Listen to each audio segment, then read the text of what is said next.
Bueno, pues decía que voy a ir un poco hacia la investigación básica en algún momento, porque al fin y al cabo la investigación básica es la que da la información que luego puede ser, se extrapola un poco en el adulto. Y además, más que nada, porque yo me he dedicado toda la vida y sigo dedicándome un poco pues, a la investigación básica, a investigar pues, todos estos efectos en modelos animales, con roedores, con experimentos comportamentales, bioquímicos, a partir del cual, como digo, pues tratamos de extrapolar la información pues, al adulto, a la población humana. Bueno, en primer lugar, ¿por qué es importante el estudio del cannabis? Pues porque tiene muchos frentes que estudiar. El cannabis es la droga ilegal de uso más extendido en España, a día de hoy. En segundo lugar, existe un descenso importante de la percepción social del riesgo, sobre todo en gente joven, que piensa que el consumir cannabis pues, es inocuo, que es una droga blanda, que no pasa nada. Y entonces hay un aumento de la permisividad e indiferencia social hacia el mismo. Por eso es importante saber en realidad qué es el cannabis, cómo actúa, para quizá cambiar esta percepción.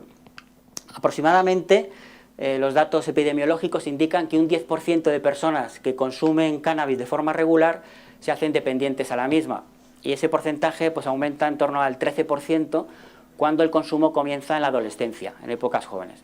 Luego hablaré un poco de esto, de realmente los cannabinoides, el cannabis es adictivo, porque hay gente que lo duda, y un poco pues, qué modelos animales existen o qué experimentos comportamentales existen para poner de manifiesto esas propiedades adictivas de los cannabinoides, que como veremos, pues el cannabis a nivel comportamental en nuestros modelos animales pues actúa como cualquier otra droga de abuso.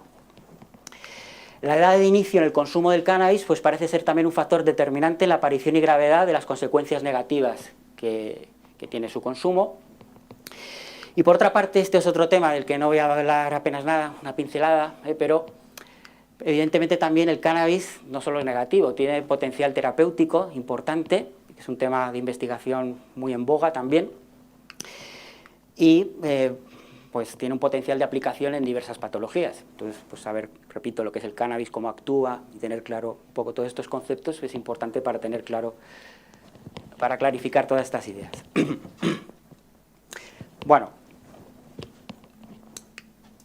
el principal responsable de las propiedades psicoactivas del cannabis es el delta-9 tetrahidrocannabinol, que es conocido como THC, que fue aislado ya en el año 1964 de la planta del cannabis, que es, aquí tenemos una foto de la planta del cannabis sativa. Este descubrimiento lo llevó a cabo el grupo, he traído aquí la foto de Rafael Mechoulam, que es un investigador israelí, que se considera un poco el padre de toda la investigación que se hace en cannabinoides. Ya digo, en el año 1964 su grupo fue el primero en aislar el THC, este tetrahidrocannabinol, de la planta del cannabis. Bueno, pongo la foto porque este hombre ya tiene cerca de 90 años, 80 y muchos años, y sigue yendo a congresos, sigue pidiendo proyectos de investigación, así que es admirable pues la motivación por seguir en esta investigación. ¿Cuáles son los principales preparados en el consumo del cannabis como droga? Pues la marihuana y el hachís. La marihuana es la parte floral femenina desecada y troceada al tamaño de picadura, eso constituye la marihuana, mientras que el hachís lo constituye una resina aceitosa también de la parte floral femenina. En general, el contenido en THC, en tetrahidrocannabinol, que como digo es el principal responsable de las propiedades psicoactivas del cannabis, es mayor este contenido de THC en el hachís con respecto a la marihuana. Hay otros preparados, pues aceite de hachís, otros productos, pero lo importante a destacar es que la potencia y los efectos psicoactivos del cannabis pues van a depender de la cantidad de THC que tenga el preparado que se consuma. Y a su vez esto va a depender pues de la planta de la que se obtiene este preparado, de la zona geográfica y de las condiciones de cultivo. A este respecto, es importante destacar esta idea que expongo aquí. Este es un artículo publicado pues, recientemente, en el año 2016, en Biological Psychiatry, que es una de las revistas pues, mejores en neurociencia. ¿Y qué se ha hecho en este artículo? Pues a partir de preparados de decomiso en Estados Unidos, se ha analizado el contenido de THC en los últimos 20 años de esos preparados. ¿Y qué se ha visto? pues que el contenido, la proporción de THC que tiene la planta ha ido aumentando muchísimo durante estos últimos 20 años, de en torno a un 4% a un 12%. ¿Esto qué significa? Que el cannabis que se consume hoy en día tiene propiedades psicoactivas mucho mayores del que se consumía hace 10 años o hace 15 años. Evidentemente este cultivo, yo aquí no tengo mucha idea de cómo se consigue esto, pero es un cultivo que se hace a propósito, se cultiva a propósito para aumentar el contenido de THC y que esa marihuana o hachís que se consuma pues tenga mayor capacidad de enganche de propiedades psicoactivas de la que tenía antes. Entonces, aquí se ha visto esta evolución de estos preparados en Estados Unidos. Entonces, como dice, concluye un poco este artículo, decía que había un cambio en la producción del cannabis ilícito a partir de la marihuana sin semilla. La marihuana sin semilla es la parte femenina de la planta que no ha sido polinizada y parece que esa planta sin semilla tiene mayor contenido de THC que la polinizada. Entonces, pues parece que los preparados van hacia esta planta sin semilla que, como digo, pues tiene mayor contenido de THC. Entonces, en el artículo pues se dice que el incremento en la potencia pues hace que el consumo del cannabis hoy en día pues sea de un riesgo mayor, sobre todo en la población adolescente, que es la que consume en mayor cantidad hoy en día el cannabis. Por otra parte, el tema también se complica, en el sentido de que, quizás sabéis muchos de vosotros, que el cannabis se ha legalizado ya en algunos países, no solo su posible uso médico, uso medicinal del cannabis, sino también su uso recreativo. En Canadá, hace unos meses, se legalizó cualquier forma de consumo de cannabis, que ya digo, con uso medicinal pero también recreativo, y en Estados Unidos, aquí pongo un poco un gráfico que lo muestra, en gran parte de los estados de Estados Unidos también es legal ya el cannabis. En algunos de ellos, solo, lo que viene aquí en verde más clarito, el uso medicinal, pero en algunos estados, aquí representados en verde más oscuro, es legal también tanto el uso medicinal como el uso recreativo. Es decir, en California, en Washington, en Oregón, bueno, muchos estados de la costa oeste, es totalmente legal ya el uso recreativo y el uso medicinal del cannabis. Claro, esto en países tan potentes económicamente, pues va a traer muchas consecuencias desde muchos puntos de vista. En primer lugar, desde el punto de vista del negocio, pues que ya existe un negocio muy importante detrás del cannabis, y luego también las consecuencias que pueda tener en el consumo, cuando es algo más accesible, pues no sé si para bien o para mal, yo ahí no entro, pero desde luego que va a cambiar un poco la perspectiva un poco de este consumo cuando países pues tan importantes han legalizado el cannabis. En Europa, en Alemania, en el año 2016, se legalizó también el cannabis ahí solo como uso medicinal. Y bueno, pues Uruguay fue el primer país que legalizó la marihuana, el cannabis tanto también como uso medicinal y recreativo, pero claro, Uruguay es un país más pequeño, menos potente económicamente, y ya, como digo, le ha seguido Canadá, Estados Unidos, y en España pues ya veremos, de momento es ilegal, ya veremos. Pero esto pues cambiará un poco la perspectiva también del mundo del cannabis. De hecho, destaco aquí este artículo del País que salió publicado pues hace un mes, más o menos, 3 semanas, un mes, donde hablaba precisamente de todo este tema, cannabis, el negocio millonario que apunta a convertirse en el pelotazo del siglo. En torno al cannabis legal se calcula un negocio mundial de 50.000 millones de euros. Canadá ya ha tomado la delantera, mientras España mantiene la prohibición, pero todos los implicados pues están ahí, tienen un ojo puesto en el día después, en el negocio que se avecina. Entonces es un artículo muy interesante, donde habla bueno, pues un poco de todas estas implicaciones. Habla, por ejemplo, de una empresa en España, Alcaliber, que es la empresa que se ha dedicado al cultivo de opiáceos con uso medicinal, pero ha conseguido la autorización por la Agencia Española del Medicamento para cultivar marihuana, cannabis, que va a exportar a los países donde es legal, porque en España no es legal, pero sí en Canadá, en Estados Unidos. Entonces, pues ya ha comenzado con el negocio de la plantación de cannabis, que ya digo es legal, pero para exportarlo a los países donde su consumo o su uso es legal. En España de momento no, pero... Entonces, bueno, como digo, pues esto traerá consecuencias seguro en muchos aspectos. Bueno, ¿cómo actúa el THC? Este tetrahidrocannabinol, que es como digo, el principio activo de la marihuana, que se aisló en el año 1964, ¿cómo actúa en el cerebro? pues uniéndose a dos receptores específicos. Los receptores son proteínas, y esto es como una llave en una cerradura, el THC pues se une a esa proteína, encaja, y es como va a producir sus efectos farmacológicos. Entonces, a finales de los años 80, el año 88, 1988 creo recordar, se clonaron, se descubrieron estos dos receptores cannabinoides por los que actuaba el THC, CB1 y CB2 se llaman. El CB1 se localiza sobre todo en el sistema nervioso central, es por tanto el principal responsable de esas propiedades psicoactivas que tiene el THC, aunque también se encuentra en muchos tejidos periféricos. Mientras que el CB2 fundamentalmente se encuentra en tejidos del sistema inmunitario, mediaría por respuestas inmunitarias de los cannabinoides. Bueno, esta es la estructura molecular de estos receptores, se sabe un poco pues, el mecanismo de traducción de señales que pasa en la célula cuando el THC se une a ese receptor y que eso finalmente pues, produce el efecto comportamental, el efecto fisiológico, farmacológico que se trate. Pero para destacar un poco algo más importante, ¿dónde está distribuido ese receptor cannabinoide CB1 al cual se une el THC para producir sus efectos psicoactivos?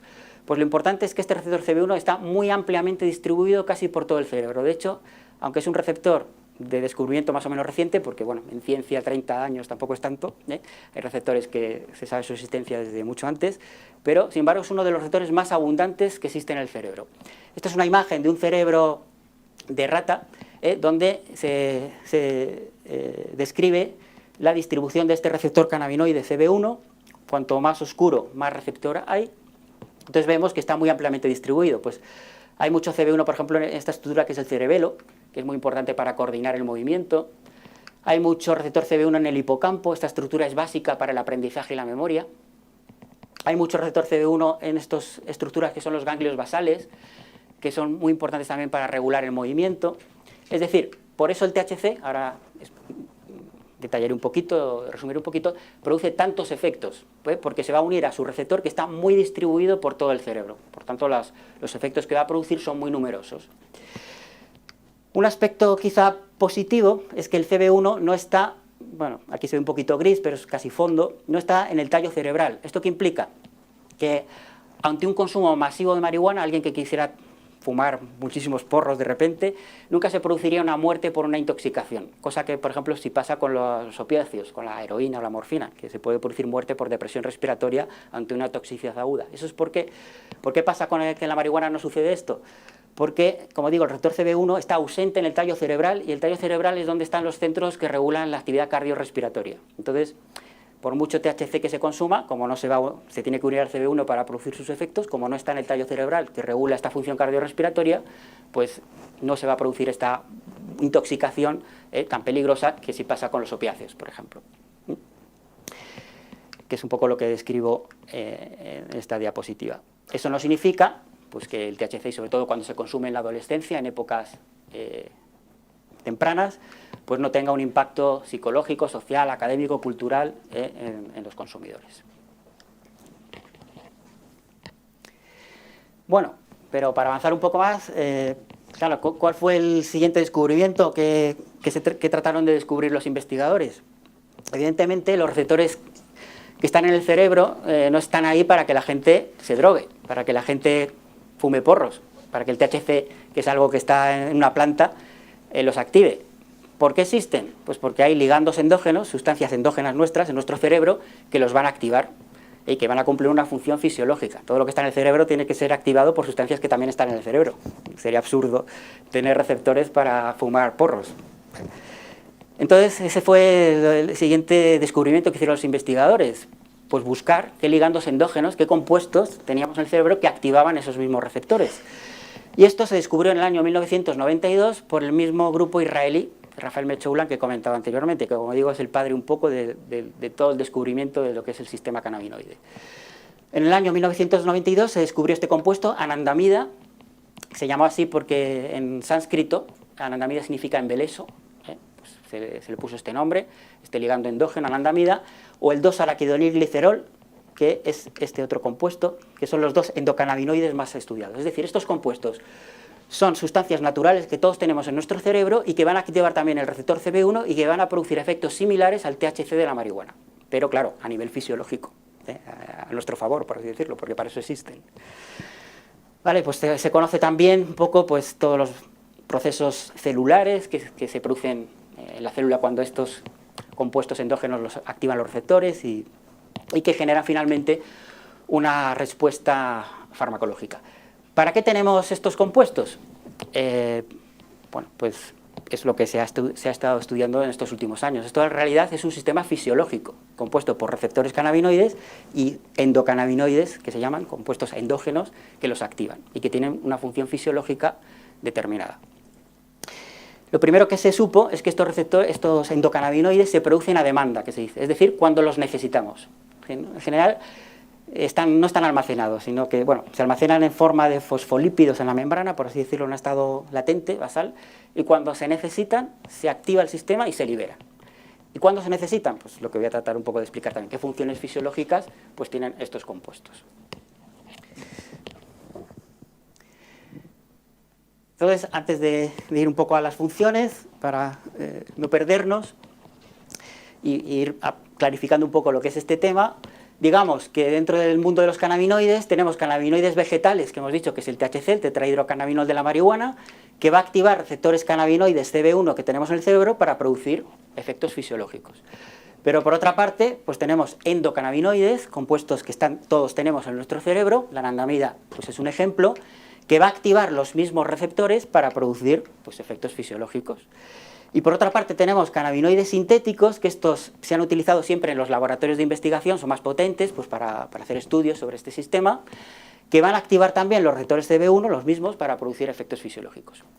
Destaco aquí estos cannabinoides sintéticos porque voy a hablar también un poco, 5 minutillos aunque sea, de la importancia que han adquirido, o que están adquiriendo, desgraciadamente en este caso, estos cannabinoides sintéticos también ahora, más allá de su uso en el laboratorio, que era lo que siempre para lo que se habían utilizado hasta hace poco. Bueno, pues, ¿qué funciones fisiológicas tiene este sistema que se llama endocannabinoide? O sea, más allá de la droga, como digo, hay un sistema endocannabinoide formado por receptores y endocannabinoides que constituyen un sistema fisiológico y que tiene unas funciones fisiológicas importantísimas, y a partir del cual se deriva también los posibles efectos terapéuticos que tiene el cannabis, y como digo, pues hay también que estudiarlos, y de hecho también no es el tema, pero detallaré en 2-3 minutos pues los fármacos cannabinoides ya comercializados, ya hay fármacos comercializados basados en cannabinoides para distintas patologías. Pero lo bonito también un poco de este sistema es que hay un paralelismo entre estas funciones del sistema endocannabinoide y los efectos que en realidad tiene la droga, porque al final, como digo, van a activar el mismo receptor, el receptor cannabinoide CB1. Existe un paralelismo en las funciones, lo que pasa es que una cosa es fisiológica, endógena, y otra es la droga, que se relaciona, pero que es diferente, claro. Entonces, por ejemplo, ¿qué funciones fisiológicas tiene el sistema endocannabinoide? Pues, por ejemplo, es muy importante en el control de las emociones. En general, nuestro sistema endocannabinoide se activa, es decir, se libera esta anandamida, cuando estamos ansiosos, cuando tenemos algún problema emocional, se liberan estos endocannabinoides para ayudarnos un poco a superar esos problemas emocionales. Control de las emociones. ¿Esto cómo se traduce en la droga a nivel emocional? Pues, por ejemplo, luego lo detallaré también un poquito, pues el THC pues también modifica la ansiedad, aunque aquí pues tiene efectos ansiolíticos, ansiogénicos, es decir, facilitadores de la ansiedad o aumentadores de la ansiedad, depende de la dosis y cómo se consuma. Refuerzo significa efectos placenteros, y esto es muy importante para la adicción, que luego también lo comentaré, o puede producir también síntomas psicóticos, llevado al extremo, que también es un tema que detallaré alguna idea luego importante. Muy importante, el sistema endocannabinoide controla la memoria. Ya he dicho antes que el hipocampo, que era una región cerebral básica para controlar el aprendizaje y la memoria, es muy rica en receptor CB1. Por tanto, es lógico que el sistema endocannabinoide controle la memoria, sea fundamental para controlar la memoria. ¿Y qué efecto es paralelo con el THC en este sentido? Pues todo el mundo sabe un poco que cuando uno fuma un porro es incapaz de aprender algo durante un tiempo. El THC produce amnesia anterógrada, que se dice. Es decir, cuando el THC se une al CB1, a través de fumar marihuana o lo que fuera, se produce amnesia anterógrada. No se puede aprender nada durante un tiempo. Claro, ¿qué paralelismo existe a nivel fisiológico? Porque uno puede pensar, entonces, ¿qué pasa? ¿Que los endocannabinoides nos van a producir amnesia también cuando se liberen? Bueno, pues lo bonito aquí es que sí que produce cierta amnesia, pero de lo negativo. Es decir, el sistema endocannabinoide ya se demostró hace como 10-12 años que es fundamental para evitar los recuerdos negativos. Es decir, cuando todos tenemos un trauma, siempre en la vida hay problemas, muertes de familia, y siempre se dice, bueno, el tiempo todo lo cura. Es verdad, el tiempo todo lo cura, pero hay sistemas bioquímicos que te ayudan a curarlo. Entonces el sistema endocannabinoide se libera para olvidar lo negativo, entonces para recuperarte más rápidamente de los traumas. Esto está muy demostrado y es bonito porque es un poco el paralelismo de la amnesia, pero la droga y de lo que es el sistema endógeno. Eso es positivo, claro. Control de la actividad motora, ya he dicho como en el cerebelo, en los ganglios basales había mucho receptor cannabinoide CB1, por tanto es básico para controlar el movimiento. Uno de los efectos típicos del THC es la sedación, en general produce reducción del movimiento. Modulación del dolor.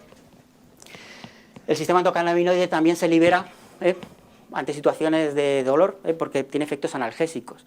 Y de hecho, el THC produce analgesia. En los animales de laboratorio es clarísimo, cuando se inyecta THC, el efecto analgésico que tiene. Y de ahí se deriva también pues, algunas posibilidades terapéuticas del cannabis. O control de funciones digestivas.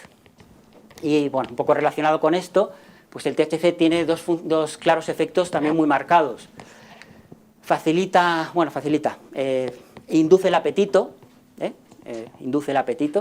cuando una persona fuma un porro suele tener hambre, porque induce el apetito, y además tiene una acción antiemética. Acción antiemética significa que evita náuseas, vómitos, mareos, y de ahí se deduce también efectos terapéuticos que tiene el cannabis. Entonces, ya vamos viendo que, aunque todo está entremezclado, pero también hay que separarlo. Una cosa es la función fisiológica endógena del sistema endocannabinoide y otra cosa es el consumo de THC, siempre de forma más artificial de la planta, que tiene efectos similares, pero no iguales, claro, que este sistema endocannabinoide. Como digo, aunque no es el tema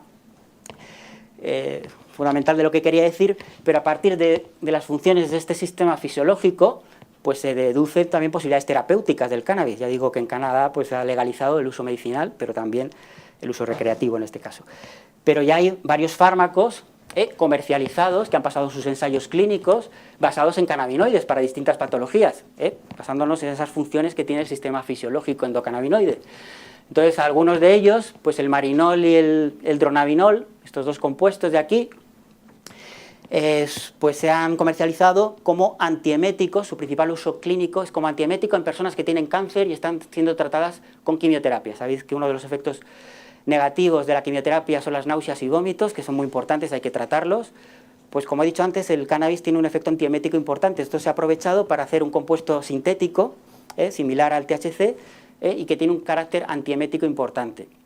Yo fui hace unos años, hace ya bastantes años, a una asociación de mujeres de cáncer de mama, que estaban siendo tratadas con quimioterapia, y me llamaron porque estaban un poco asustadas, pensando si el cannabis le iba a producir adicción o no, porque tenían un montón de recetas, de magdalenas, de dulces, donde habían metido cannabis, porque les producía un efecto antiemético muy importante y les ayudaba mucho en sus tratamientos en la quimioterapia que estaban llevando. El cannabis tiene un efecto antiemético importante, ya digo, hay fármacos ya comercializados. Lo que pasa es que estos fármacos están aceptados en Estados Unidos y no en España. En España, y no en todas las comunidades autónomas, pero en alguna comunidad autónoma el médico puede solicitar la importación como uso compasivo, que se llama, de estos compuestos, cuando otros no funcionan. Los típicos que se utilizan aquí, que hay muchos más, si no dan resultado, pues el médico sí que puede solicitar el traer estos productos de fuera, pues para producir ese efecto antiemético.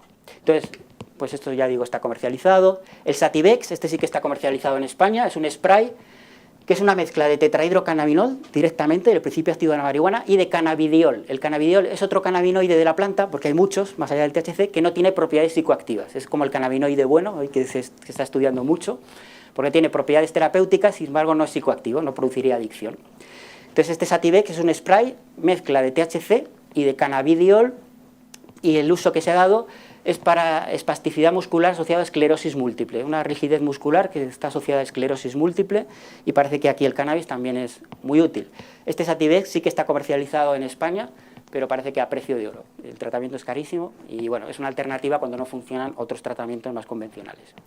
Y el último en ser comercializado, este creo que hace unos meses, el Epidiolex, que lo que lleva es cannabidiol también, este cannabinoide no psicoactivo, que se ha visto que también es anticonvulsivante, tiene efectos anticonvulsivantes, y el uso que se ha dado a este Epidiolex es para tratar epilepsias infantiles resistentes a otros tratamientos. Estos síndromes que aparecen aquí, el síndrome de Lennox-Gastaut o de Dravet son epilepsias infantiles muy intensas, raras, pero muy intensas, que no son resistentes a los antiepilépticos que hay en el mercado. Pues parece que el cannabidiol es muy útil para el tratamiento de estas epilepsias y, como digo, pues se ha comercializado este fármaco. Es decir, que a partir del sistema fisiológico, pues ya hay fármacos en el mercado basados en cannabinoides con utilidad terapéutica más allá de la droga. Ya digo que es que son temas relacionados pero diferentes.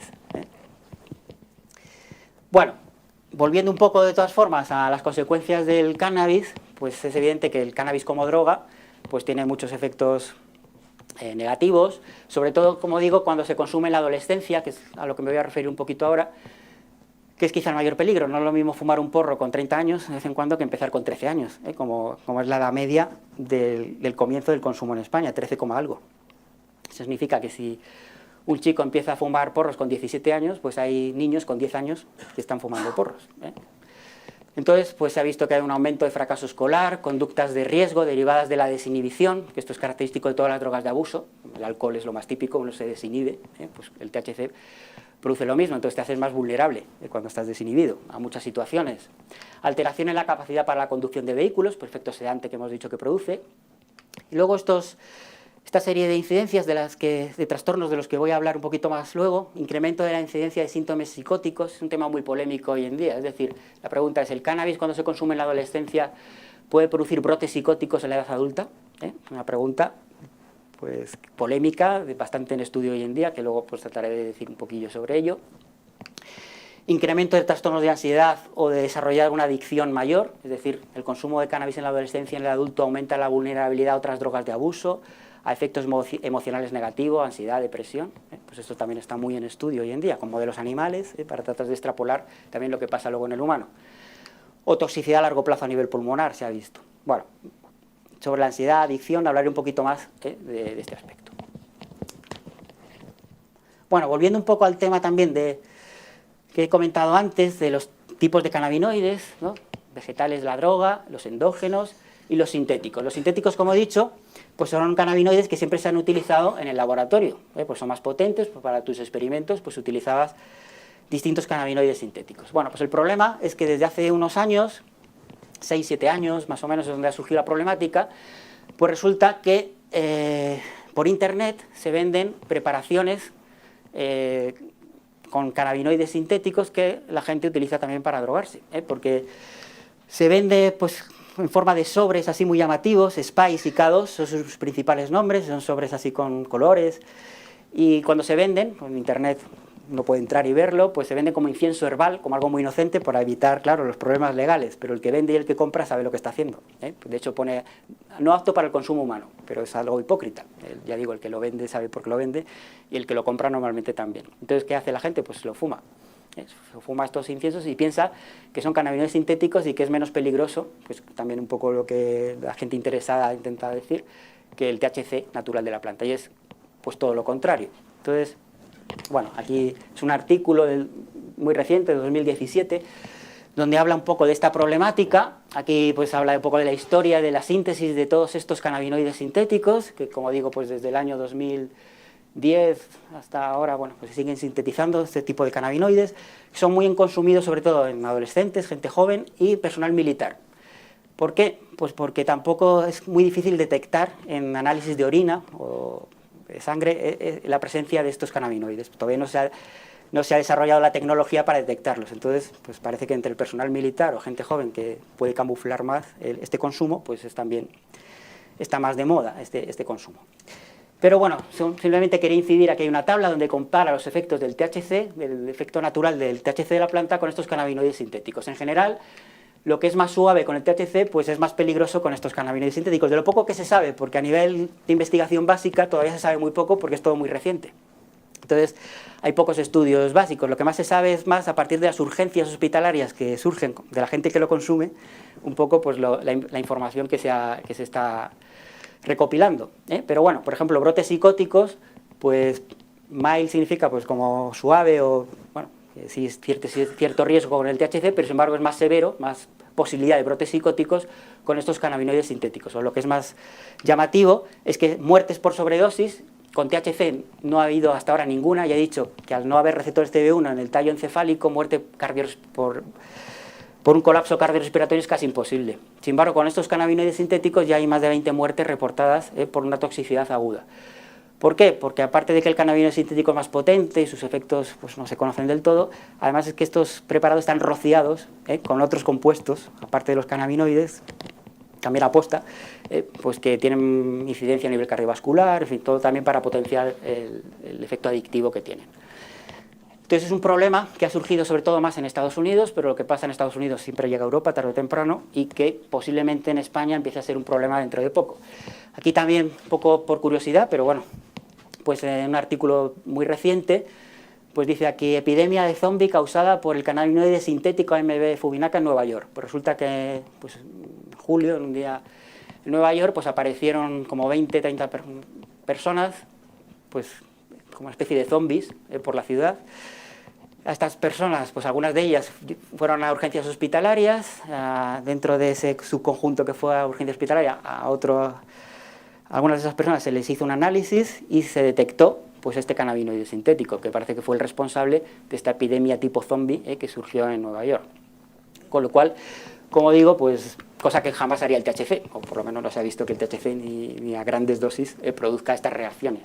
Entonces, estos cannabinoides sintéticos que han dado el salto del laboratorio al consumo humano, pues es un problema que veremos también hasta dónde llega. Bueno, yendo un poco otra vez, o relacionado un poco con este consumo de cannabis en la adolescencia y qué efectos puede tener en el adulto, como digo, hay también mucha investigación básica sobre ello que trata de dilucidar si es peligroso, si es menos peligroso, o si es tan peligroso como se dice, o es menos, no sé, en fin. Entonces, pues hay distintos artículos, nuevamente Bioethical Psychiatry, como digo, es una revista muy prestigiosa, Neurociencia, pues el impacto de la exposición de cannabinoides en la adolescencia, que podemos saber a partir de estos modelos animales. Bueno, pues aquí habla un poco de las consecuencias que puede tener este consumo. Esta tabla, pues no la pongo para abrumar, pero simplemente es solo para dar la idea de lo difícil en realidad que es sacar conclusiones claras a este respecto. Por eso hay tanta polémica un poco sobre si el cannabis, qué efectos al final produce en el adulto como consecuencia de la exposición adolescente. No está tan claro. Porque cuando lo quieres estudiar a nivel experimental, en modelos animales, pues surgen muchas complicaciones. Esta es una tabla donde resume un poco muchos estudios que se han hecho. Pero bueno, un investigador puede pensar en utilizar THC, que es el principio activo de la marihuana, o este CP o WIN, que son cannabinoides sintéticos. Y eso ya modifica un poco lo que vas a ver. No es lo mismo el THC, que es el natural, que es el cannabinoide sintético. Hay que decidir en qué etapa de la adolescencia tratas al ratón o la rata, el roedor que se trate, porque tampoco está cerrado, que es la adolescencia. Eso es difícil en una persona, pues en un ratón o una rata, ¿qué edad decides? Entonces hay artículos pues, que eligen una determinada, otros otro, y eso seguro que influye en lo que se vea en el adulto. Entonces, claro, por eso hay tanta disparidad de la dosis a administrar, porque creo que hay administras 3 miligramos kilo, 5 miligramos kilo, pues eso también hay que decidirlo, y eso también influye. El lapsus temporal para luego evaluar qué pasa en el adulto. Puedes dejar esperar 30 días, 50 días, es decir, todo el mundo sabe un poco lo que se considera adulto en un roedor, pero desde el día postnatal 70, que ya es adulto, hasta el 100 o 120, pasan 40 días. No es lo mismo dejar descansar al animal 20 días que 30, que 40, para evaluar qué pasa en el adulto. Entonces, por eso se ven efectos también diferentes. Entonces, no es lo mismo hacerlo en machos que en hembras, porque los efectos, también se está viendo dimorfismo sexual en esos efectos. Son muchas cosas a tener en cuenta. Entonces, por eso la disparidad también de resultados y de conclusiones de la investigación básica es complicada, a pesar de la gran cantidad de estudios que se están haciendo. Bueno, por resumir, la idea que yo creo que tengo un poco de lo que he leído, de por dónde va la investigación y que creo que es por dónde va a ir más, es decir, qué consecuencias tiene el consumo en el adulto de cannabis en la adolescencia, un consumo regular me refiero. Bueno, sobre todo se estudian posibles problemas de tipo emocional, es decir, el consumo de cannabis en la adolescencia puede producir ansiedad o depresión en una persona adulta, te hace más vulnerable a la adicción, puedes tener problemas de tipo cognitivo, de memoria, aprendizaje en el adulto como consecuencia de esta exposición, o lo que es quizá más polémico, puede producir síntomas psicóticos, incluso esquizofrenia, se habla, como consecuencia del consumo de cannabis. Vuelvo a repetir, no es un tema cerrado que yo tenga la respuesta, se está investigando muchísimo, pero ¿cuál es la idea general de la ciencia a este respecto? Aquí pongo el ejemplo de la psicosis, pero lo podría aplicar a cualquier respuesta. Y destaco en azul un poco lo que se piensa que sucede. Y lo que sucede es que sí que puede precipitar un cuadro de psicótico, por ejemplo, en el adulto, como consecuencia de ese consumo en la adolescencia, pero sobre todo cuando se juntan dos factores, el consumo de cannabis y un factor genético, una vulnerabilidad genética hacia esa esquizofrenia o ese brote psicótico, u otro factor ambiental. Es decir, claro, lo que pasa es que la vulnerabilidad genética que podamos tener hacia la esquizofrenia no la sabemos. Hay muchos genes implicados, se piensa que tiene influencia genética, pero claro, no sabemos cada uno la vulnerabilidad que tenemos o no. Pero si yo, por ejemplo, consumiera cannabis, hubiera consumido mucho cannabis en la adolescencia y tuviera un riesgo genético, de una influencia genética de partida de padecer esquizofrenia, esa unión sí que me haría más factible que en el adulto me aparezcan brotes psicóticos. Pero, sin embargo, por separado, es decir, el cannabis en una persona no vulnerable posiblemente no le produzca ese efecto. Es un poco la idea que se maneja. Nosotros, por ejemplo, hemos hecho un estudio hace poco en relación no a brotes psicóticos, sino si el cannabis en la adolescencia, cuando podía tener consecuencias en el adulto, con respecto a la regulación del miedo. El miedo es muy importante regularlo bien, porque una desregulación del miedo te lleva a trastornos de ansiedad caracterizados por miedo patológico, como una fobia, como un estrés postraumático, como un trastorno obsesivo-compulsivo, etc. Bueno, pues lo que hemos visto es un poco lo mismo. En animales que habíamos tratado con THC solo, no había ninguna respuesta, no pasaba nada, el animal se comportaba normalmente. Pero cuando unimos THC y estrés, decidimos, por una hipótesis que teníamos, tratar a los animales con THC, con el tetrahidrocannabinol, y a la vez estresarles. Pues cuando juntábamos THC y estrés, aparecía una desregulación muy importante del circuito del miedo, y eso se relacionaba con un trastorno, como digo, de ansiedad importante en el adulto. Sin embargo, los animales tratados con THC o estresados solo, no pasaba nada. Entonces, esta idea de asociación pues está en boga. Y ya para acabar esta parte, pues destaco este artículo, por ejemplo, que ha salido hace 10 días. Lo vi hace una semana o 10 días y es que es la misma conclusión. Aquí, nuevamente, efectos en ratas adolescentes expuestas a humo de cannabis o THC sobre el comportamiento emocional o la función cognitiva en el adulto. Pues hacen estos tratamientos en la adolescencia, esperan al adulto y evalúan una serie de parámetros sobre ansiedad, depresión, cognición y no ven ningún efecto. Es decir, no hay ninguna alteración. Entonces, ¿qué concluyen? Aquí dicen, ni el cannabis, ni el THC, o sea, ni el humo del cannabis, ni el THC durante la adolescencia produjo ninguna respuesta adversa en la época adulta. Entonces, aquí sugiere que la aparición de efectos adversos en el adulto puede ser a efectos concomitantes no cannabinoides. ¿A qué se refiere esto? Pues a esta asociación de cannabis, pero con otro factor, con estrés ambiental o con una vulnerabilidad genética. Es cuando se juntan los dos, cuando sí que puede aparecer el efecto. Esto no significa que quiera quitar importancia al consumo de cannabis en la adolescencia, ¿no? Porque no sabemos, ya digo, la vulnerabilidad que podemos tener nosotros a desarrollar una enfermedad. Entonces, mejor evitarlo, porque si no lo sabemos. Pero parece que esta asociación es básica. Ya digo que no es un tema cerrado. Veremos un poco los estudios hacia dónde se dirigen. Y en la última parte de la charla, pues también quería hablar un poco sobre el aspecto adictivo de los cannabinoides, que también es polémico, porque ya digo, he dicho al principio que la percepción social del riesgo es muy baja, que un adolescente, un niño en general suele pensar que consumir cannabis ni es adictivo, ni sucede nada, Entonces la pregunta es, ¿realmente el cannabis es adictivo, produce adicción, como la heroína, o como el alcohol, o como la nicotina? Esa era la pregunta. Entonces, para responder a esta pregunta, primero, por ejemplo, hay que saber qué es la adicción. Y primero tener claro que la adicción es una enfermedad, que también hay gente que lo duda, ¿no? Nadie quiere ser adicto. Otra cosa es cómo se llega ahí, pero adicto no quiere ser nadie. La adicción es una enfermedad con una serie de procesos fisiológicos, patológicos, y luego a cualquier adicto que le preguntemos dirá que él no quiere serlo, pero ha desarrollado esa patología. Entonces, la adicción se define como un estado que lleva al consumo abusivo de una sustancia con el fin de obtener una sensación de bienestar y o prevenir consecuencias negativas de su abstinencia, y que conlleva a una búsqueda compulsiva, pérdida de control en el consumo a pesar de las consecuencias negativas del mismo y recaídas sucesivas. Bueno, esta definición, que es bastante compleja de la adicción, es muy importante, porque se tienen que cumplir todos estos requisitos para considerar que una persona es adicta. Y, por ejemplo, este aspecto me parece básico, que es búsqueda compulsiva y pérdida de control a pesar de las consecuencias negativas. Es decir, el adicto sabe que consumir no le viene bien, que se va a sentir luego culpable, que va a estar hecho polvo, pero no lo puede evitar. Entonces eres adicto. Hay personas que consumen la misma cantidad de droga, pero lo controlan, no es adicto. La pérdida de control a pesar de las consecuencias negativas es un rasgo básico de la adicción, además de todo lo demás que aparece aquí. Recaer incluso periodos muy largos, recaídas sucesivas, incluso después de ser abstinente mucho tiempo. Todo el mundo conoce gente que fuma tabaco, en este caso me refiero, y que a lo mejor ha recaído al tabaco un año después o dos. por una serie de factores, que también podríamos entrar en ellos, qué factores son y cómo eso se imita en los modelos animales. Pero eso es característico de la adicción y también del cannabis. Entonces, bueno, la pregunta sería si el cannabis pues cumple todos estos requisitos para que sea una sustancia adictiva. Entonces, sin entrar en todos estos detalles, que nos llevaría mucho tiempo, solo voy a dar dos flashes de dos ideas. Esto sería un poco un resumen del proceso adictivo, un poco de forma lineal, que en realidad es mucho más complejo y no es así. Pero en primer lugar, cuando una persona empieza a consumir una droga, por el motivo X, el que sea, esa droga tiene que producir efectos reforzantes. El efecto reforzante se refiere a efectos placenteros, tiene que producir placer, te tiene que gustar. Porque lo que no te gusta no lo vas a repetir, entonces no te vas a hacer adicto, porque es necesario que te guste, que te produzca placer, para que sigas consumiendo y posiblemente te puedas hacer adicto o no. Porque también otra pregunta es ¿por qué uno se hace adicto y otro no? Pues hay tres factores implicados en que uno se pueda hacer adicto o no. La propia droga, la característica de la droga, el contexto en el que se consume, no es lo mismo consumir en un contexto, en una situación que en otra, y nuevamente la vulnerabilidad de la persona a hacerse adicta, que depende de tus genes, y que eso está en estudio y no se conoce muy bien del todo. Esos tres factores influyen en que ante el mismo consumo o el mismo contacto con la droga, una persona sea adicta y otra no, otra lo controle o lo deje cuando quiera. ¿Vale? Es otro tema.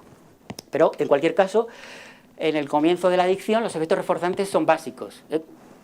Toda droga debe producir placer, porque si no produce placer no lo vas a repetir y si no lo repites no te haces adicto.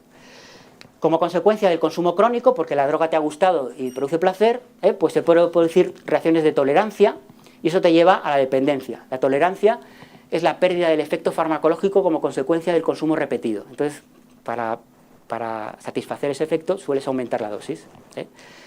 Y eso, como digo, es la base de la dependencia. Cuando cesas ese consumo, aparece un síndrome de abstinencia, como consecuencia de esa tolerancia. Esa tolerancia también es clave en todas las drogas de abuso. Bueno, aparece un síndrome de abstinencia, que también tiene características físicas o psicológicas, dependiendo de la droga, y luego está la posibilidad de recaída a largo plazo. Bueno, no me entretengo, solo voy a hablar dos pinceladas de estos dos primeros aspectos, por enseñaros un poco cómo el THC hace lo mismo que cualquier droga. Va a producir efectos reforzantes placenteros y va a producir tolerancia, y eso es básico para que produzca dependencia, adicción, y como digo, es común a cualquier droga. El THC, en los modelos animales que manejamos, hace exactamente lo mismo que la nicotina, que el alcohol, que la heroína, que la cocaína, que todas las drogas de uso. Entonces, ¿cómo podemos poner de manifiesto, por ejemplo, que el THC produce efectos reforzantes? Pues por ir un poco a mi campo, mostrar un experimentillo, un modelo para poner esto de manifiesto, con roedores, pues os explico muy brevemente este modelo que se llama de la preferencia de plaza. Esto es un modelo de comportamiento para demostrar que en un roedor el THC produce placer, produce efectos reforzantes, que como digo es básico para el proceso adictivo. Entonces este modelo, como veis aquí, consiste en dos cajas, dos cajas diferentes, de tal forma que el animal puede distinguir perfectamente en qué parte de la caja está en cada momento. Entonces aquí el suelo, bueno, no se distingue bien, pero un suelo sería rugoso, el otro sería liso. Las paredes aquí tienen puntos, aquí tienen rayas. El ratón, en este caso, pues va a saber en qué parte de la caja está en cada momento. Y la base del test es asociar las características físicas de ese contexto, de esa caja, con el placer que produce una droga. Esa es la base del test. Entonces, ¿cómo conseguimos eso? Esa asociación, si es que se tiene que producir. Bueno, pues el modelo tiene tres fases. La llamada primera pretest, pues el animal que queremos estudiar, si el THC produce efectos reforzantes, va a explorar libremente los dos compartimentos de la caja. Inicialmente, como son dos cajas, aunque sean distintas, neutras, el animal tiene que pasar más o menos el mismo tiempo en cada parte de la caja, ¿vale? Eso teóricamente es así, pero en la realidad no es tan fácil, porque bueno, yo es que este test lo he hecho como 20.000 veces y pues cuando poníamos ahí el roedor, por lo que sea, la rata o el ratón le gusta más el suelo liso que rugoso y se quedaba más en el liso, pues eso no nos vale. Entonces teníamos ahí 40 suelos, cambiando los tipos de suelo, hasta conseguir que en la primera fase el roedor exploraba por igual los dos compartimentos, porque eso es básico para que luego salga bien el test, ¿vale? Entonces, bueno, una vez que es lo lógico, pero no, ya digo que luego hay que demostrarlo, esta sería la primera fase. En la segunda fase se hacen los llamados condicionamientos. ¿Qué vamos a hacer? Vamos a poner unas compuertas y vamos a cerrar ya las dos partes de cada caja. Entonces, al animal que yo quiero estudiar, sus efectos reforzantes, pues le voy a inyectar THC, en este caso, el tetrahidrocannabinol del cannabis, le inyecto y le confino a esta parte de la caja. Y le dejo aquí 20 minutos. Al día siguiente, a este mismo ratón, le voy a inyectar vehículo. Vehículo es como el suero fisiológico, el control, como si no le inyectara nada, agua, el control. Le inyecto el vehículo y le pongo en la otra parte de la caja, otros 20 minutos. Al día siguiente, este mismo ratón, le inyecto THC y le vuelvo a poner en la parte de la caja donde va el THC, al día siguiente vehículo en la otra parte de la caja. Esto se repite tantas veces como depende de la droga a estudiar, porque hay drogas también más fáciles o más difíciles para poner de manifiesto estos efectos. Creo recordar que para el THC eran 10 días. Entonces los días 1, 3, 5, 7, inyecto THC y le pongo en esa parte de la caja. Los días 2, 4, 6, 8, vehículo en la otra parte de la caja. Voy alternando. Una vez que he hecho estos condicionamientos, pues llega el último día, que es el día del test. Quito nuevamente las compuertas y el animal nuevamente explora libremente los dos compartimentos. Entonces, si el THC le ha producido efectos reforzantes, ¿hacia dónde se va a ir? Inmediatamente se va a la parte de la caja donde yo inyecté el THC. ¿Por qué? Porque asocia el contexto, las características de la caja, con el placer que le ha producido la droga que yo le he inyectado. Entonces se siente más a gusto en esa parte de la caja porque es donde le producía placer la droga. Si la droga le produjera aversión, todo lo contrario, le ha producido una disforia, una aversión, pues iría a la otra parte de la caja, lo evitaría, ¿eh?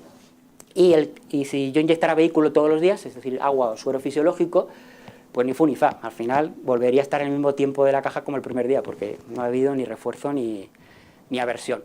Bueno, pues bajo estas condiciones, al final se hace un score, que es como una diferencia del tiempo del animal, del tiempo que el animal pasa en el compartimento asociado a la droga entre el último día y el primero. Entonces, claro, si ese score es muy positivo, es que el animal se ha ido hacia el compartimento donde yo inyecté la droga y eso significa efecto reforzante. Le ha gustado, pues se va hacia el otro lado. Si fuera negativo, aversión. Y si es en torno a 0, pues ya digo, ni fu ni fa, pues inyecté vehículo. Bueno, pues bajo estas condiciones, claramente, esto ya se sabe desde hace mucho, el THC produce claramente efectos reforzantes. Es decir, el vehículo, como veis, pues en torno a 0, porque vuelve a estar más o menos en las dos partes de la caja, pero el THC, como le ha producido placer, pues hace que el animal pase pues en torno a 5 minutos más, no recuerdo el día del pretesis test, creo que son 18 minutos, pues a 5 minutos más en el compartimento asociado al THC. Es decir, esto significa que le ha producido efecto reforzante placentero. Bueno, ¿para qué vale este test? Más que para poner de manifiesto efectos reforzantes, que en general es lógico que salga, pero bueno, hay que demostrarlo, pues vale también para paliar o para tratar de bloquear esos efectos reforzantes. Si yo inyecto un fármaco antes del THC, como se da el caso muchas veces, y bloqueo este efecto, de repente ya no le gusta el THC, estoy identificando una diana terapéutica para bloquear el placer que produce el THC. Y sin placer no hay adicción, porque no lo voy a repetir. Entonces es muy importante estudiar los efectos placenteros de las drogas como primera fase de la adicción, ¿eh? Para eso valen estos modelos. ¿Y esto por qué pasa? O sea, más allá del comportamiento y de que, es decir, ¿qué produce placer? ¿Qué pasa en el cerebro para que produzca placer? Entonces lanzo ahora esta segunda idea para también dar idea un poco de lo peligroso que son las drogas, el THC también, y todas, ¿eh? Porque ¿dónde incide el THC en este caso? Pero todas las drogas de abuso hacen lo mismo para producir placer, para inducir este efecto reforzante. Pues en el llamado sistema neuronal del refuerzo, que son unas neuronas bien identificadas en el cerebro, que son estas vías. Esto es un corte también de ratón, esta vía roja que hay aquí, de este área que se llama área tegmental ventral a este área que se llama núcleo accumbens. Bueno, pues esta vía, que está muy estudiada, se llama vía mesolímbica y libera dopamina como neurotransmisor, es básica para mediar los efectos placenteros de las drogas de abuso. Las drogas de abuso van a actuar en esta diana, en estas neuronas, para producir placer. ¿Y qué van a hacer finalmente? Aumentar la dopamina, que es el neurotransmisor que lleva esta neurona, en el núcleo accumbens. Este aumento de dopamina se relaciona con el placer que produce la droga. Y nuevamente, vuelvo a la idea inicial. ¿Para qué está este sistema en el cerebro? Pues no para que consumamos drogas y eso nos produzca placer, no. Eso tiene también una repercusión fisiológica. Es decir, ¿por qué está este sistema de refuerzo natural mesolímbico en el cerebro? Pues porque hay reforzantes naturales que nos producen placer y que son fundamentales que nos produzcan placer para sobrevivir. ¿Y cuáles son los reforzantes naturales? Pues son 3. La comida, el agua y el sexo. ¿Y por qué es importante eso? Pues para sobrevivir como especie. Si la comida no nos produjera placer, el agua o practicar sexo no nos produjera placer, la especie ya habría terminado. Porque ni nos reproduciríamos y habríamos muerto de hambre y de sed. Entonces esos reforzantes naturales activan la vía mesolímbica, liberan dopamina también y producen placer. Y como digo, eso es fundamental para la supervivencia de la especie humana. Entonces lo peligroso de las drogas, el THC es este ejemplo, pero cualquier droga, es que activa el mismo sistema para producir placer. Pero claro, lo activa y lo vuelve loco, lo desregula y se apodera de ti. Y el sistema límbico, que forma parte del sistema límbico, tiene mucho poder en el cerebro y por eso ya no controla la voluntad. Cuando ya te empiezas a drogar y este sistema se hace demasiado fuerte. Ya es fuerte de por sí, porque es importante que lo sea para sobrevivir, ya digo, como especie humana, pero la droga pues lo vuelve más fuerte aún. Y por eso ya, como digo, cuando un adicto es adicto, a pesar de que sabe que el consumo no le perjudica, se va a sentir culpable, se va a sentir hecho polvo, pues no lo puede evitar. Este sistema, que tiene mucho poder, se ha apoderado sobre la parte racional de nuestro cerebro, que está en la corteza, que es la que frena los impulsos, ¿vale?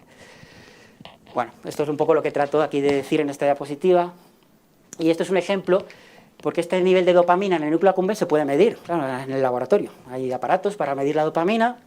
Entonces, por ejemplo, la comida, pues se puede medir in vivo. O sea, una técnica para medir in vivo cómo se libera dopamina ante una circunstancia. Pues cuando se come, pues aumenta la dopamina a este nivel. Esto, como digo, se relaciona con el placer que produce comer la comida. Pero, por ejemplo, la anfetamina produce un pico de dopamina exageradísimo. Es decir, produce placer, pero más artificialmente. Y el THC, el tetrahidrocannabinol, pues esto es un ejemplo de un experimento que ya se hizo hace mucho, a una dosis de 3 miligramos kilo en un ratón. Aquí se refleja el sitio, o sea, el momento en que se inyecta. Pues de repente veis que cuando se inyecta el THC empieza a aumentar la dopamina en el núcleo accumbens con respecto a estos animales a los que antes del THC se les inyecta pues un antagonista, otro fármaco, ya digo, por la utilidad de esto, que es, pues una vez que se demuestra que el THC aumenta dopamina, si tenemos fármacos que bloqueen esa dopamina, pues estamos también buscando dianas para evitar el aumento de dopamina, el placer que produce el THC. Y pues, este MLA, que no entro en lo que es, pues cuando se daba antes que el THC, bloqueaba este aumento de dopamina. Pues eso es identificar una diana farmacológica para tratar también el efecto reforzante del THC. Pero bueno, yendo a, como digo, al efecto del THC, pues esto es antes de inyectar, ya digo que se puede medir in vivo, la dopamina que pasa por ese núcleo, y aquí cojo mi animal, inyecto el tetrahidrocannabinol de la planta, y de repente aumenta la dopamina. Y eso se relaciona con el efecto reforzante y con el efecto comportamental que hemos visto de que el animal se vaya a esa parte de la caja porque estaba recibiendo placer. Y esos efectos reforzantes, como digo, son característicos de todas las drogas de abuso y son fundamentales para iniciar la adicción. Lo que no nos gusta no lo vamos a repetir. No es que esto sea adicción, es el comienzo, o una condición indispensable para comenzar la adicción. Y el otro aspecto, y con esto ya acabo, que os quería comentar para no enrollarme tanto, pues es qué pasa cuando se consume de forma crónica. Es decir, imaginad que he consumido THC, tiene efecto reforzante, me ha gustado, pues lo sigo consumiendo. Bueno, pues lo que suele suceder, como digo, en las drogas de abuso es que se genera tolerancia. Tolerancia es la pérdida del efecto como consecuencia del consumo repetido. Y esto no deja de ser también un mecanismo de defensa de nuestro cerebro. Nuestro cerebro se ve agredido por un veneno, en este caso la droga, pues pone en marcha una serie de mecanismos fisiológicos, moleculares, para evitar que la droga le haga efecto. Entonces, estos efectos moleculares, neurobiológicos, pues están también bastante bien caracterizados. Cada droga tiene un poco los suyos, aunque al final todo es muy común. Y con el THC también están bastante estudiados. Os pongo solo un ejemplito de por qué se produce y acabo diciendo un poco la importancia en realidad que tiene esto. Y con eso termino. Bueno, entonces os pongo un ejemplo de experimento de comportamiento para que veáis lo que es la tolerancia y cómo se demuestra en un animal de laboratorio y qué consecuencia bioquímica, o como he dicho, como ha pasado antes con la dopamina, pues a nivel bioquímico, qué está pasando para que se produzca este efecto farmacológico. Entonces, me refiero, por ejemplo, solo a este aspecto de la gráfica. Aquí tenemos dos grupos de animales. Este sería nuestro grupo control, a los que yo le inyecto nuevamente vehículo, que sería como el suero fisiológico, el agua, el control, y a otro grupo de animales les voy a inyectar el tetrahidrocannabinol. Y lo que voy a medir es la temperatura corporal. ¿Por qué? Porque el cannabis, también en el humano, pero en el animal también depende de la dosis, pues está súper marcado ese efecto. Produce hipotermia, disminuye la temperatura corporal. Eso pasa en el humano también, produce hipotermia. Pero en el animal de laboratorio, dependiendo de la dosis, es una hipotermia exagerada, como fue este ejemplo. Resulta que el primer día, cuando administraba vehículo a los animales, pues la temperatura de media era de 39 grados. Tiene una temperatura mayor que la nuestra a nivel basal. Y cuando yo inyecté THC, resulta que la temperatura era de 35 grados. De hecho, cuando se coge un animal inyectado con THC, está helado. Y este proceso sucede en aproximadamente 30 a 40 minutos desde que yo inyecto la droga, el tetrahidrocannabinol. En 30 a 40 minutos baja la temperatura, depende de la dosis, hasta 4 o 5 grados. Una hipotermia brutal. Pero ¿qué sucede cuando yo al mismo animal le administro THC todos los días? Pues resulta, curiosamente, que el segundo día la temperatura ya, cuando la mido después de THC, ya está en torno a 37 grados. Es decir, sigue bajando, pero ya mucho menos. ¿Qué pasa cuando lo inyecto el tercer día? Pues que ya está casi como el control. Baja, pero apenas 1 grado. ¿Qué pasa el cuarto y el quinto día? Que ya es indistinguible con el vehículo. Es decir, a pesar de que yo inyecto la misma dosis de THC, el efecto hipotérmico ha desaparecido. ¿Por qué ha desaparecido? Porque se ha generado tolerancia. Como digo, tolerancia es la pérdida del efecto como consecuencia de la administración repetida. Y esto es típico de todas las drogas de abuso. Y como digo, es un mecanismo de defensa del cerebro un poco para evitar la agresión de la droga.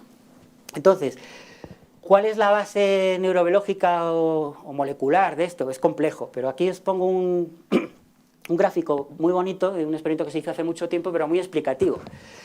Fijaos, esto sería bueno, un corte de un cerebro de rata a distintas estructuras, este es el hipocampo, el estriado, pero bueno, eso da igual. Aquí, cuanto más negro, más oscuro, más receptor cannabinoide CB1. ¿Os acordáis que el THC, para producir sus efectos farmacológicos, tiene que activar el receptor cannabinoide CB1? Y por eso produce hipotermia, entre otras cosas, y muchas más cosas. Bueno, pues a los animales que inyectábamos vehículo, les inyectábamos vehículo, los sacrificábamos e inyectábamos, y a nivel molecular, con una técnica determinada, medíamos el nivel de receptor cannabinoide CB1. Y aquí se ve, pues, bueno, esto luego se puede cuantificar en función del nivel de gris que hay. Cuando inyectábamos THC un día, pues volvíamos a sacrificar luego el animal y veíamos cuál era el nivel de CB1.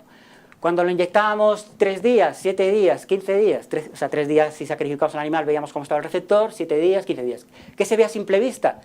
Parece como que el receptor se está borrando, ¿no? Se ve cada vez más tenue.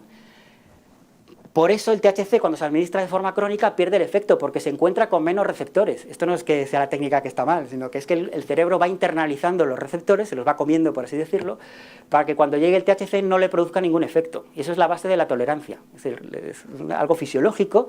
El cerebro, para evitar esa agresión, internaliza los receptores y el THC entonces va a producir menos efectos. Y como digo, esta es cuando luego se cesa el consumo crónico, pues esta es la base luego de la dependencia, la abstinencia, pero ahí ya no entro para no complicar el tema. Solo decir que esto es muy importante, la adicción, y aquí pongo el ejemplo de la heroína, por ejemplo, que es más significativo. En la heroína pasaría lo mismo. Imaginad el heroinómano que se inyecta heroína, recibe un chute de placer, la heroína es muy reforzante, produce placer. Al siguiente día se administra lo mismo, pues recibe a lo mejor menos placer, porque hay tolerancia. Al tercer día, cuarto día, cada vez menos placer. ¿Y qué está pasando? Pues que el receptor al que se une la heroína, que es otro, pues también se está internalizando, está borrándose. Por eso cuando el heroinómano se inyecta, pues cada vez siente menos. Entonces, ¿qué hace el heroinómano? Aumentar la dosis. Como hay menos receptores, si aumentas la dosis, pues aparece otra vez el efecto. Maximizas un poco los receptores que quedan. ¿Pero qué sucede? Pues que si el heroinómano que durante un tiempo no tiene dinero para comprarse la droga o lo intenta dejar, intenta hacer la fuerza de voluntad, durante una semana no voy a consumir.